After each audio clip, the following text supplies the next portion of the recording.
اعوذ باللہ من الشیطان الرجیم بسم اللہ الرحمن الرحیم الف لام میم را تلك آیات الكتاب والذی انزل الیک من ربک الحق ولكن اکثر الناس لا یؤمنون صدق اللہ العظیم۔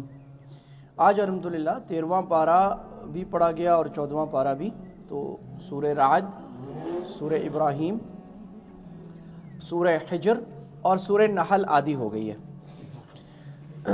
قرآن کا خلاصہ کرنا بہت مشکل کام ہے سورت کا۔ اس کی وجہ یہ ہے کہ ہر آیت ہی اتنی اہم ہے، اور ایک آیت میں لگیں تو کتنا نکل جائے۔ تو خلاصہ یہ ہوتا ہے کہ جس بزرگ کو، جس مفسر کو قرآن کی آیات میں جو پیٹرن نظر آئے اس صورت میں اس نے وہ بنا دیا، یا جس آیت کو زیادہ ہائی لائٹ کرنا سمجھ میں آیا وہ کر دیا۔ Basically it's a trailer and an invitation, کہ بھائی یہ دیکھو ٹریلر دیکھ لو، پورا قرآن سمجھو، صحیح ہے؟ تو یہ شوق دلانے کی چیز ہے خلاصہ۔ اور ہم جب اپنے اسٹوڈنٹس کو پڑھاتے ہیں تو ان کو خلاصہ اس لیے بتاتے ہیں تاکہ وہ یاد ہو جائے۔ ان کو بولتے ہیں ہاں بیٹا بتاؤ سورہ یوسف میں کیا ہے، وہ کہتے ہیں 5 آزمائشیں 5 انعام۔ ہاں بھائی سورہ نساء میں کیا ہے، تو وہ کہتے ہیں جی پہلے شروع میں اللہ توحید بیان کی، پھر اللہ تعالیٰ نے 18 پرائیویٹ لاز اور 9 سول لاز، پھر ختم، اس طرح، صحیح، تاکہ اس کو یاد ہو جائے جب آئے، یہ مقصد ہوتا ہے۔ رعد کا معنی ہے بجلی۔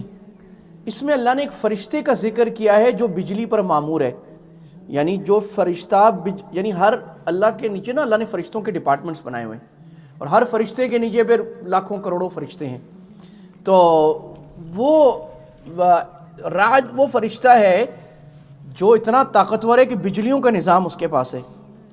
تو اللہ تعالیٰ، ہم نے پڑھا تھا کہ اللہ تعالیٰ دلائل نقلیہ ذکر کرتے ہیں کہ میرے انبیاء فرشتے وہ بھی یہ بات مانتے ہیں، تم بھی مان جاؤ۔ تو اس میں اللہ نے کہا ہے وَيُسَبِّحُ الرَّعْدُ بِحَمْدِهِ، وہ جو فرشتہ ہے نا بجلی والا، وہ بھی اللہ کے آگے کانپتا ہے اور اللہ کی تسبیح بیان کرتا ہے، اور وہ ڈرے بیٹھے ہیں، اتنے خطرناک جو بجلیاں کڑکاتے ہیں وہ اللہ سے ڈرتے رہتے ہیں۔ اور پھر وہ بجلی جس پر آتی ہے جس پر نہیں آتی، اس طرح آتا ہے۔ تو سورہ رعد میں اللہ تعالیٰ نے ایمان کی مضبوطی، اللہ کا خوف، اللہ کی بعض قدرت کی نشانیاں جس کو ہم دلائل عقلیہ کہتے ہیں، ریشنل دلائل یا کاسمک، جو اللہ تعالیٰ کائنات کی عجیب چیزیں بیان کرتا ہے۔ اللہ نے بادلوں کا اٹھنا یہ بیان کیا، اب یہ عجیب نظام ہے بارش کا، بجلی کا گرجنا، بارشوں کا اترنا، زمین کا زندہ ہونا۔ تو اللہ تعالیٰ نے فرمایا انزل من السماء ماء، آسمان سے تو پانی آتا ہے، فسالت اودیۃ بقدرہا، ہر زمین اپنے استعداد کے مطابق پانی لیتی ہے، فاحتمل السیل زبدا رابیہ۔ تو یہ اللہ نے ایک مثال بیان فرمائی کہ بارش تو ہر جگہ ہوتی ہے، اور قرآن میں اور حدیث میں ایک مثالیں بھی ہیں بھی، بعض جگہ بارش ہوتی ہے اس زمین کو ذرا بھی فائدہ نہیں ہوتا، چٹان جیسے ہے، نہ وہ خود پانی روکتی ہے نہ کسی اور کو دیتی ہے، بس پانی آیا بہہ گئی، بیکار زمین۔ یہ ہے وہ انسان جس میں ذرا بھی حق قبول کرنے کی استعداد نہیں ہے، قرآن سناؤ حدیث سناؤ ماننا ہی نہیں، اس نے کچھ فرق نہیں پڑتا۔ دوسری وہ زمین ہے، اللہ کے نبی صلی اللہ علیہ وسلم نے فرمایا کہ اس سے کھیتی تو نہیں اگتی لیکن وہ ممسک ہوتی ہے، وہ پانی، وہ زمین، کہ اللہ کہہ رہے پانی تو آتا ہے، ہر ایک اپنی استعداد کے مطابق فائدہ اٹھاتا ہے، وہ زمین جو پانی کو روک لیتی ہے تو دوسروں کو فائدہ ہوتا ہے، اس پانی سے کھیتی سیراب ہوتے ہیں، جانور پیتے ہیں، انسان پیتے ہیں، ڈیمز بن جاتے ہیں، نہریں بن جاتی ہیں، تو حوض وغیرہ بن جاتے ہیں، وہ زمین ہے۔ اس کی مثال ان محدثین یا ان لوگوں کے لیے جو دین کی بات سنتے ہیں اور محفوظ کر کے دوسروں کو پہنچا دیتے ہیں، اچھی بات ہے، کبھی لی آگے بات پہنچا دی۔ تیسرے سب سے باکمال لوگ ہیں وہ سب سے جو زرخیز زمین ہے نا، فرٹائل لینڈ، کہ پانی کو لیتی ہے، محفوظ کرتی ہے، اپنے اندر لیتی ہے، اس سے درخت اگاتی ہے، پھل پھول اور کھیتیاں، اور ہرا بھرا، اور دنیا کو سرسبز کر دیتی ہے۔ آپ کے ہمیں گرین پارٹی جیت گئی ہے نا، تو گرین تو اصل وہ ہوتا ہے مومن جو ایمان کی یہ بھی گرین اچھا ہے، یہ بھی اللہ کی گرینری ہے، دنیا میں پھل پھول لگانا۔ اصل گرینری تو دل کی گرینری ہے، کہ دل میں اللہ کی یاد، اللہ کی محبت کے پھول کھل جائیں۔ تو یہ تیسرے قسم کے لوگ ہیں جن پر قرآن حدیث یاد بھی ہوتے ہیں، ان کو اللہ کی باتیں عمل بھی ہوتا ہے، یہ وہ لوگ ہیں اللہ نے اس میں بنائے۔ دوسری بات، اللہ قرآن میں بار بار تشبیہ بیان کرتے ہیں۔ دنیا میں بعض دفعہ ہمیں لگتا ہے کہ نافرمان آدمی بڑے مزے کر رہا ہے، مومن بیچارہ پریشانی میں ہے۔ اللہ کہتے ہیں افمن یعلم انما انزل الیک من ربک الحق کمن هو اعمی، جو آدمی جانتا ہے کہ اللہ کی طرف سے حق ہے، کیا وہ اس اندھے کی طرح ہو سکتا ہے کہ جس کو قرآن حدیث نظر ہی نہیں آ رہا، دین کی بات نظر ہی نہیں آ رہا؟ نہیں ہو سکتے۔ یاد رکھو دونوں برابر نہیں ہو سکتے, اللہ ان کو بہت جدا کرے گا. پھر اللہ تعالیٰ نے اس میں مزید نشانیاں, ایک آیت اللہ نے بڑی عجیب بیان فرمائی. اس آیت کا مرکزی نقطہ اگر اس آیت کو کہیں تو غلط نہیں ہوگا, سورہ رات کا. اللہ تعالیٰ نے فرمایا کہ کافر یہ کہتے ہیں نبی گمراہ ہے. اللہ نے کہا میں تمہیں بتاؤں دنیا کیا ڈھونڈ رہی ہے آج, دنیا کیا ڈھونڈ رہی ہے, آپ مجھے بتاؤ. سکون, پیسے میں سکون, عزت میں سکون, گاڑیوں میں سکون, گھروں میں سکون, دوسروں کو مار کے سکون. اللہ کہتے ہیں میں بتاؤں الذین آمنوا وتطمئن قلوبہم بذکر اللہ, ایمان والے جو ہوتے ہیں نا ان کے دل اللہ کے ذکر سے اطمینان پاتے ہیں, وہ ہمیشہ مطمئن ہوتے ہیں اللہ کے ذکر کی وجہ سے. ذکر کا مطلب قرآن میں زبانی ذکر بھی ہے, زبانی تلاوت بھی ہے, اور دین پر عمل کرنا ہے, یہ مطلب ہے ذکر. اللہ نے کہا الا بذکر اللہ تطمئن القلوب, خبردار یاد رکھنا صرف اللہ ہی کے ذکر سے دل کو اطمینان مل سکتا ہے, کچھ بھی نہیں. نہ میوزک سے, نہ پیسے سے, نہ مال سے, نہ انٹرٹینمنٹ سے, نہ نیٹ فلکس سے, کسی چیز سے. وہ جو ہوگا وہ عارضی ہوگا, عارضی.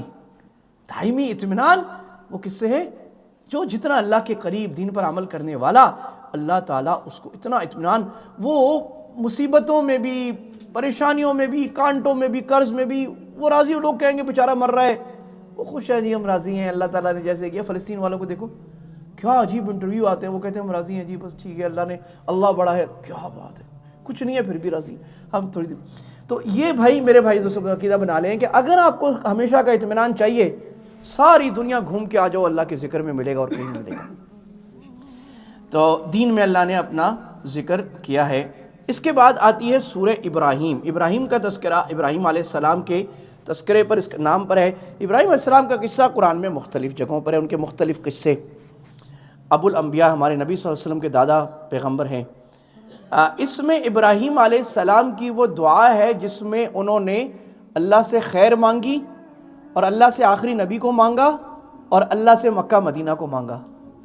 وہ دعا ہے, اس لیے سورت کا نام کیا ہو گیا, سورہ ابراہیم. باقی اس میں اور انبیاء کا ذکر بھی ہے, توحید, کیونکہ مکی صورت ہے تو مکی صورتوں میں توحید ہوتی ہے, شکر ہے, شیطان کی گمراہ کن حقیقت ہے, بڑی دلچسپ, اس میں بات کرتا ہوں تھوڑی سی. تو چند آیتوں کو ہم دیکھ لیتے ہیں.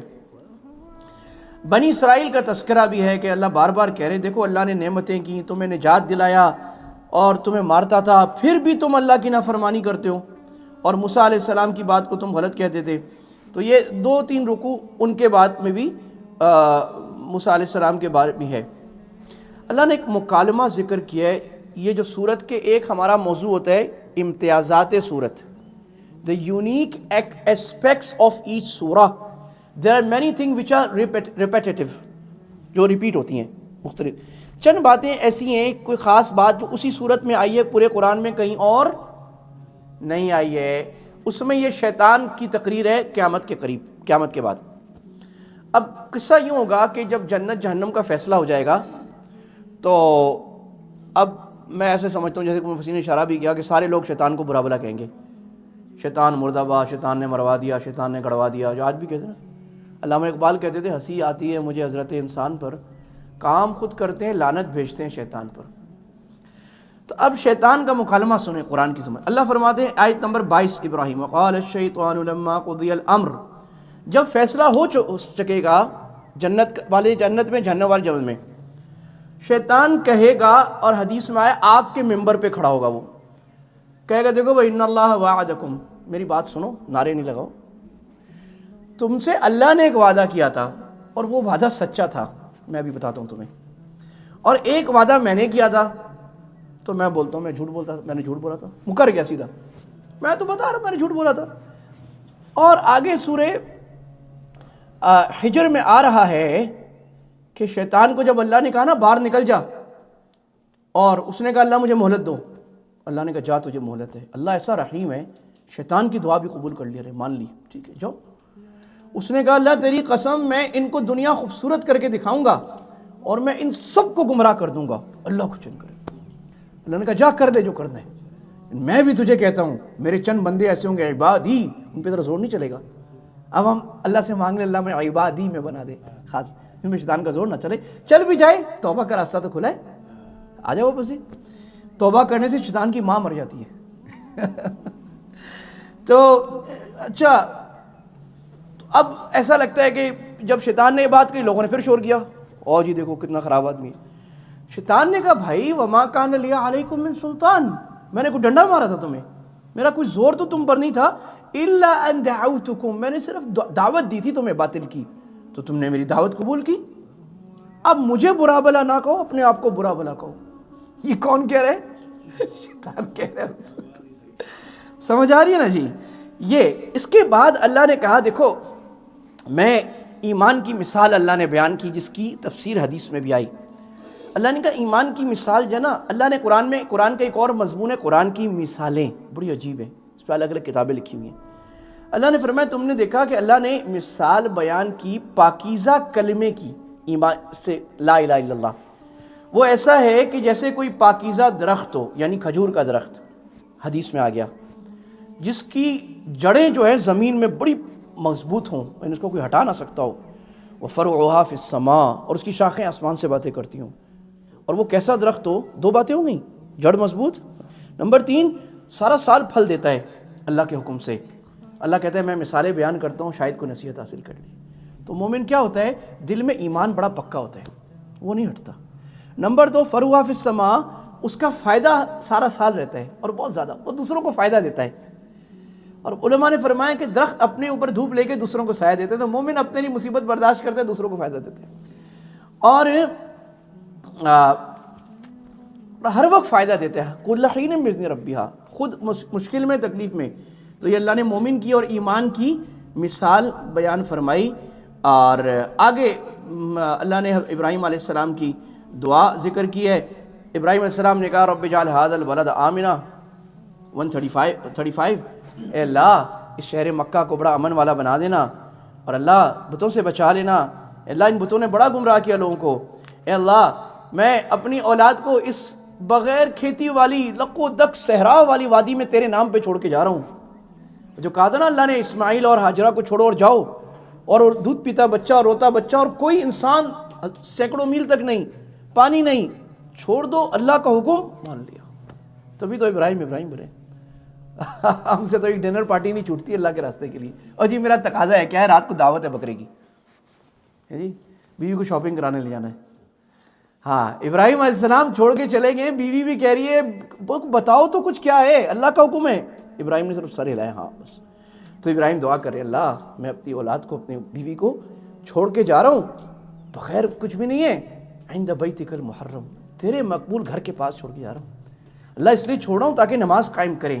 تو اللہ آپ ساری دنیا کے دل نہ اس میری قربانی کی برکت سے یہاں پر مائل کر دیں، اور اللہ آپ جانتے ہیں جو چھپی بات ہے، جو اعلانیہ بات ہے، اللہ آپ سے تو کچھ بھی چھپا نہیں ہے، تو اے اللہ آپ کتنے پاکیزہ ہیں، اللہ آپ کا شکریہ، آپ نے مجھے ابراہیم دیا، اسماعیل دیا، اسحاق دیا، اور اللہ میری دعا سن لیں، اللہ مجھے بھی نماز پہ ساری زندگی کھڑے ہونے والا بنائیے، اللہ میری اولاد کو بھی بنائیے، اور اللہ میری دعا قبول کر لیں، اللہ مجھے بھی معاف فرما دے، ولی والدیہ، میرے والدین کو بھی، اور سارے مومنین کو حساب۔ کیا دعا ہے یہ، دعائیں تو قرآن کی یاد ہے، ایران توران کی دعائیں یاد ہوتی قرآن۔ ربنا اغفر لی ولی والدی وللمؤمنین یوم یقوم الحساب۔ سورہ حجر شروع ہوتی ہے، سورہ حجر میں بھی اللہ تعالیٰ نے یہی مضامین، کافروں کے اعتراضات، اس کے جواب، اور اللہ کی توحید اور قرآن کی حقانیت سے شروع کی۔ سورہ حجر بھی، اس کے بعد سورہ نحل بھی، تلک اس سے پہلے سورہ ہود بھی۔ یہ آیتیں ہیں کتاب کی اور اس قرآن کی جو بڑی واضح ہے۔ قیامت کے دن کافر بار بار خواہش کریں گے ہائے کاش ہم مسلمان ہو جاتے، اللہ کہیں گے اب کچھ بھی نہیں، چھوڑ دو ان کو، جو کرتے ہیں وہ کرتے رہیں۔ سورہ حجر میں اللہ نے قوم لوط کا، اصحاب حجر کا، اور یہ دو قوموں کا عذاب بیان کیا، آدم علیہ السلام اور شیطان کا مکالمہ جیسے میں نے کہا وہ بیان کیا، اور آخر میں اللہ نے دعوت کا ذکر کیا۔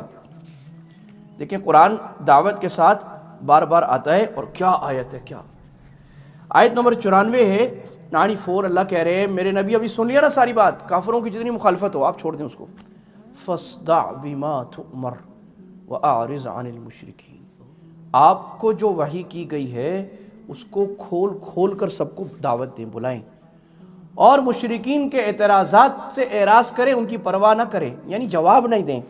جو فضول اعتراضات لوگ کر رہے ہیں ان کا جواب ہم نے جواب نہیں دینا، بزرگ فرمایا چپ، اپنی بات کرو۔ فصدع. مولانا طارق جمیل صاحب نے ایک عجیب بات فرمائی, بہت پرانا مجھے یاد ہے, ہم جوان ہیں ان کے بیانات سنتے ہوئے, اور اللہ نے ان کو کیا ملکہ دیا, اور قرآن کا بڑا گہرا علم دیا, اللہ نے کمال کا علم دیا ان کو, کمال کا. تو مولانا نے فرمایا کہ صدع کا, عربی کے بھی بہت بڑے ماہر ہیں, مولانا نے فرمایا صدع عربی میں آتا ہے, ایک تو آتا ہے صدع کا معنی ہے توڑنا, اور کسر کا معنی بھی عربی میں توڑنا ہے, لیکن صدع اس توڑنے کو کہتے ہیں جس توڑنے کے بعد وہ چیز جڑ نہ سکے. یعنی شیشے کو کوئی توڑے تو کہیں گے صدع الزجاج, جس نے شیشہ توڑ دیا, شیشہ ٹوٹنے کے بعد جڑتا. اللہ کہہ رہے ہیں فصدع, دعوت سے توڑ دو. کیا؟ دعوت کو کھینچ کر باطل پر ایسا مارو کہ وہ کرچی کرچی ہو جائے اور جڑ نہ سکے, ایسی دعوت دو. بما تؤمر واعرض عن المشرکین. اور اللہ داعی کو ایک اور بات کہہ رہے ہیں, دیکھو بات سنو, تم دعوت کے راستے میں نکلو گے نا, دنیا آئے گی راستے میں, تو لا تمدن عینیک الی ما متعنا بہ, لوگوں کی گاڑیوں گھروں کی طرف نہیں دیکھنا, آنکھیں اونچی کر کے نہیں دیکھنا اللہ نے کسی کو دنیا کیا دی ہے. ولا تحزن علیہم, ان کا غم نہیں کرنا. ہاں مومنین کے لیے اپنے آپ کو پر بچھا کے رکھنا, مومنین کے لیے تواضع اور ذلیل ہو جاؤ, ان کے لیے اپنے آپس میں ساتھیوں کے لیے محبت پہ, اور باقی جو دشمن ہے اس دنیا کی طرف دیکھو گے تمہاری دعوت خراب ہو جائے گی.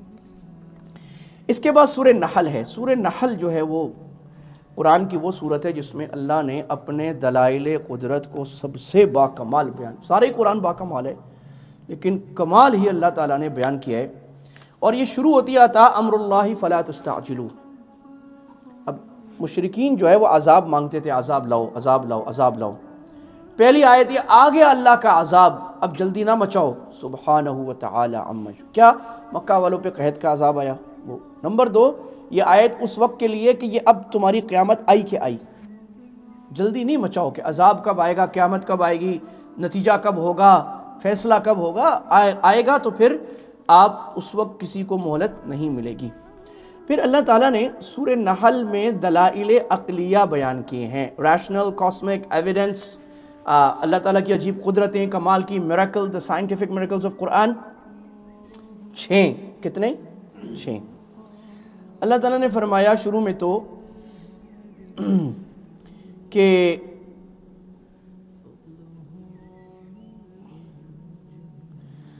خلق الانسان من نطفہ فاذا هو خصیم مبین. اللہ نے انسان کو ایک گندے پانی کے قطرے سے پیدا کیا, اور اس کے بعد وہ بڑا جھگڑالو ہو جاتا ہے. واضح جھگڑالو کا مطلب یہاں یہ ہے کہ ہے اتنا گندا اور اللہ سے لڑتا ہے, اللہ کی توحید میں لڑتا ہے, اللہ کے حکم سے لڑتا ہے, اللہ کے حکم کے خلاف بڑی بڑی باتیں کرتا ہے. تو تھا کیا اللہ نے بنایا. اب یہ قرآن میں بار بار آیا کہ انسان کو نطفے سے بنایا. اس میں جو سائنٹیفک میریکلز ہیں وہ بے شمار ہیں کہ کس طرح سپرم ٹریول کرتا ہے, اور وہ ایک سپرم جو ہے وہ کتنے لاکھ فرٹیلیٹی کے قابل ہوتا ہے, اور اس میں کتنی جا کے بھی ہوتی ہے. اللہ تعالیٰ نے ایک عجیب اس کی اپنی قدرت بیان کی ہے. پھر اللہ نے فرمایا دیکھو دلیل نمبر 2 اللہ کی قدرت اور احسان. دیکھو اللہ نے چوپائے پیدا کیے تمہارے لیے, اور اس میں تمہارے لیے بچاؤ کا سامان بھی, اپنے کوٹس جیکٹس بناتے ہو تم فر سے, لیدر سے, اور کھاتے بھی ہو. اور خوبصورتی بھی ہے, جب کھیتی باڑی یا کیٹل ہرڈرز کو آپ دیکھیں وہ اپنے جانوروں کو لے کے جا رہا ہوتا ہے نا, اس کی ایک ٹور ہوتی ہے, واہ بھائی واہ میرے جانور, میری گائیں اتنی زبردست جا رہی ہے, میرے اتنی ساری, میں آئی گاٹ 1000 5000 شیپ. اس کی آپ پوچھیں اس آدمی سے جو چرواہ ہوتا ہے یا شیپرڈ ہوتا ہے, اس کو کیسا مزہ آتا ہے اس سے. اور اللہ تعالیٰ فرماتے ہیں پھر یہ میں نے وہ جانور بھی بنائے جو تمہیں پوری دنیا میں سفر کراتے ہیں. گھوڑے اس زمانے میں اونٹ ہوتے تھے جو سفر کراتے تھے. تو یہ اللہ تعالیٰ اپنا احسان بتا رہا ہے. پھر اس ہر جانور کے اندر عجیب اللہ کے میریکلز ہیں کہ کیا کیا, گھوڑا کیا عجیب ہے, بکری کیا عجیب ہے, اور اونٹ میں اللہ نے کیا ہے 14 دن بغیر پانی کے چل جاتا ہے, کیا اللہ نے چیز بنائی ہے.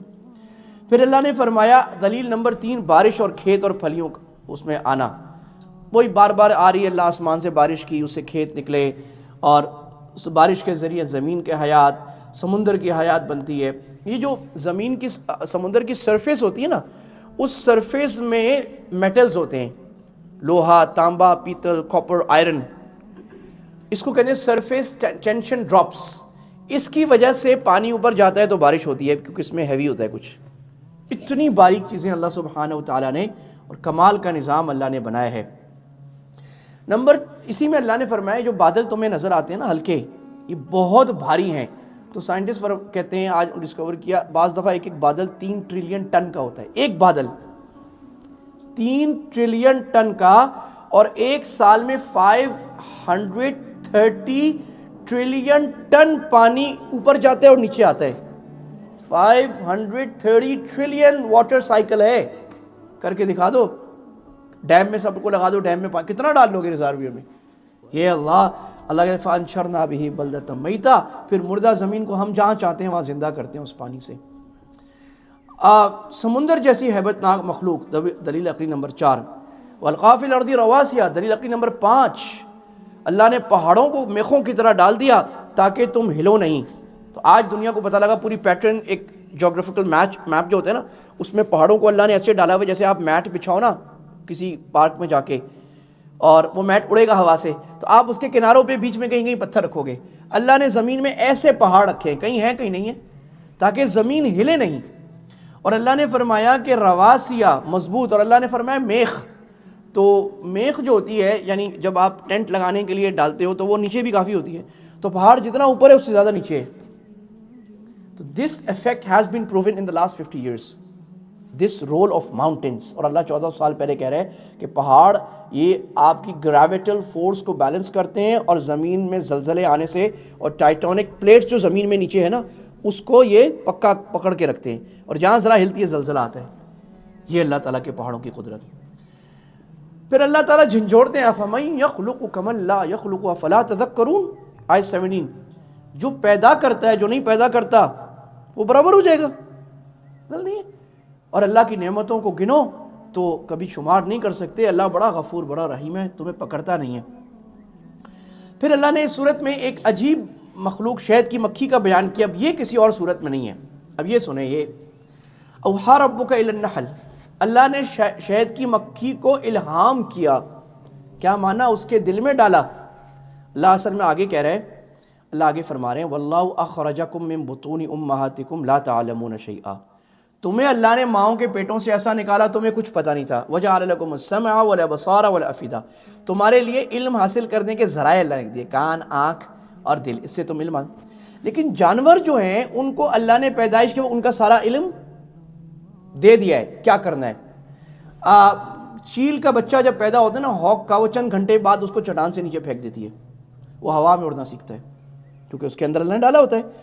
ہرن کا بچہ پیدا ہوتا ہے 4 گھنٹے بعد, وہ ماں اس کو لاتے مارتی ہے, کھڑا کرتی ہے, وہ بھاگنا شروع ہو جاتا ہے. شیر کا بچہ پیدا ہو کے کبھی سبزی نہیں کھاتا, وہ گوشت ہی کھائے گا. جانور اپنے علم کے خلاف نہیں کرتا, بکری گوشت نہیں کھاتی, شیر جو ہے وہ نہیں کھاتا. انسان اپنے علم کے خلاف کرتا ہے. شوگر کا مریض بیٹھا ہوگا, حلوہ رکھ دو کھا جائے گا, ہے جی, علم ہے, پتہ ہے اللہ کی بات صحیح ہے, پھر بھی گناہ کرے گا. تو انسان علم کے خلاف کرتے ہیں, جانور نہیں. اللہ کے شہد کی مکھی کو ہم نے سکھایا کہ پہاڑوں میں گھر بناؤ, اور درختوں میں اور چھتوں میں, 3 جگہ گھر بناؤ. 3 قسم کی شہد ہوتی ہے, پہاڑوں کی, درختوں کی, فارسٹ, اور عام گھروں کی. اور پھر ہر پھلوں سے کھاؤ اور اللہ کے طے کردہ راستوں میں چلو. یخرج من بطونہا, اس کے پیٹ سے نکلتے ہیں ایسی پاکیزہ شربت جو مختلف رنگ کا ہے, brown, dark brown, black, yellow, white, light yellow. فیہ شفاء للناس, اس مشروب میں, شہد میں دنیا کے لیے شفا ہے. یہ آیتیں ہیں اس قوم, ایسی لوگ کے لیے جو فکر کرتے ہیں, تفکر غور و فکر کرتے ہیں. شہد کی مکھی ایک چھتے میں 20 سے 30 ہزار کھانے ہوتے ہیں, ایک چھتے میں 30,000. سارے ہیکساگون ہوتے ہیں, سیدھا آرکیٹیکچر, اور سارے سب کی میجرمنٹ برابر ہوتی ہے, اور ہزاروں مکھیاں مل کے بناتی ہیں, کوئی آرکیٹیکٹ نہیں, ایگزیکٹلی سیم ہوتے ہیں سائز, اور وہ انکلائنڈ ہوتے ہیں 15 ڈگری اوپر ہلکے سے, تاکہ شہد باہر نہ گرے. شہد کے چھتے میں سٹوریج بھی ہوتا ہے, میٹرنیٹی ہوم ہوتا ہے, ویسٹ ہوتا ہے, فضلہ, ڈمپ, سب کچھ ہوتا ہے. ہزاروں مکھیوں پر ایک مکھی حکمرانی کرتی ہے, اور سیکیورٹی کے لیے الگ مکھیاں ہوتی ہیں, کوالٹی کنٹرول کے لیے الگ ہوتی ہیں. جو مکھی باہر سے شہد لے کے آتی ہے وہ پہلے اس کا شہد چیک کرتی ہیں, اگر وہ کنٹمنیٹڈ شہد لائیں اس کو مار دیتی ہیں وہیں پر. اور مکھیاں, اسکاؤٹ مکھیاں ہوتی ہیں, وہ پہلے اسکاؤٹنگ کرتی ہیں, جہاں ان کو نظر آتا ہے کہ یہاں پر شہد ہے, پھولوں کا اچھا ہے, نیکٹر ہے, وہ اسکاؤٹ مکھیاں اندر آتی ہیں, خاص انداز سے ڈانس کرتی ہیں. اس ڈانس میں وہ راستہ بتاتی ہیں سب مکھیوں کو کہ یہاں جانا ہے, سب وہیں جاتی ہیں, وہیں سے آتی ہیں. یہ اللہ تعالیٰ نے ایک چھوٹی سی مثال کہ اللہ نے اب آپ مجھے بتاؤ نا کہ ایوولوشن کہاں رہ گئی؟ ماں مر گئی نا ایوولوشن کی. واٹ دلیل evidence have you got for the theory of evolution that all of these amazing creatures they came out of nothing or coincidence? This is coincidence. اتنی smart انسانوں میں نا ہمارے 6 حواس ہیں, ان جانوروں میں 1000 حواس ہوتے ہیں, ان کی انٹیلیجنس اتنی ہوتی ہے. کام کس نے بنا دیا ٹائپس؟ تو یہ اللہ ہے. ان نعمتوں سے اللہ کا شکر ادا کرنا. بھائی جب بھی کوئی چیز کھائے دیکھیں الحمدللہ الحمدللہ, نقد ہمارے دل سے نکلے اور اللہ. اور دیکھو قرآن سے تعلق ہم قائم کر لیں رمضان کے بعد. یہ ہمیں روز قرآن پڑھنا ہے ترجمے سے. ہفتے میں 1-2 دن کسی عالم کو اپنے امام سے بزرگ ہیں بھائی ہمیں قرآن پڑھاؤ, قرآن سکھاؤ, ہمیں قرآن سیکھنے والا بننا ہے. اور ایک بات جو ہمیں آ گئی کہ اللہ کی جو نعمت ہے ان کو استعمال کرنا ہے. آرٹیفیشل فوڈ نہیں کھانا, جنک فوڈ نہیں کھانا. شہد کو گھر میں استعمال کروائیں مختلف طریقے سے. بیماری ہو, ایک صحابی آئے, ان کا پیٹ بہت زیادہ خراب تھا. انہوں نے کہا, بھائی نے کہا میرے بھائی کا پیٹ بہت ہی خراب ہے, بالکل مرنے والا ہوا ہے. اللہ کے نبی نے کہا شہد کھلاؤ. شہد کھلائی, دوسرے دن آیا, اس نے کہا اور خراب ہو گیا, اس کو اس حال تھا, یعنی it was what is a loss. اس نے اور کھلائی تو اور ہو گیا, اس نے کہا اور ہو گیا. آپ نے فرمایا دوسرے دن کہا شہد کھلاؤ, تمہارے بھائی کا پیٹ جھوٹ بولتا ہے, اللہ کا قرآن سچ بولتا ہے. تیسرے دن کھلایا تو صحیح ہو گیا. میں نے ایک ڈاکٹر سے پوچھا کہ یہ کیا ہے. اس نے کہا ایکچولی کنٹمنیشن ہوتی ہے وائرسز ان دا اسٹمک. تو وہ شہد جو وائرسز کو نیوٹرل کر کے باہر نکال لی تھی. 2 طریقے ہوتے ہیں, ایک اندر مار دینا اینٹی بائیوٹک سے, ایک باہر نکال لی تھی. وہ سمجھ رہا تھا خراب ہو رہا ہے, جب نکل گیا سارا زہریلا مادہ صحیح ہو گیا. تو یہ ہے کہ بھی شہد کے پھر استعمال کے مختلف طریقے سارے سیکھے. اس میں گھروں میں بچوں کو بھی مختلف انداز سے ہم سنت جو غذائیں ہیں اس کا گھر میں ماحول بنانا شروع کریں. وآخر دعوانا ان الحمد للہ رب العالمین.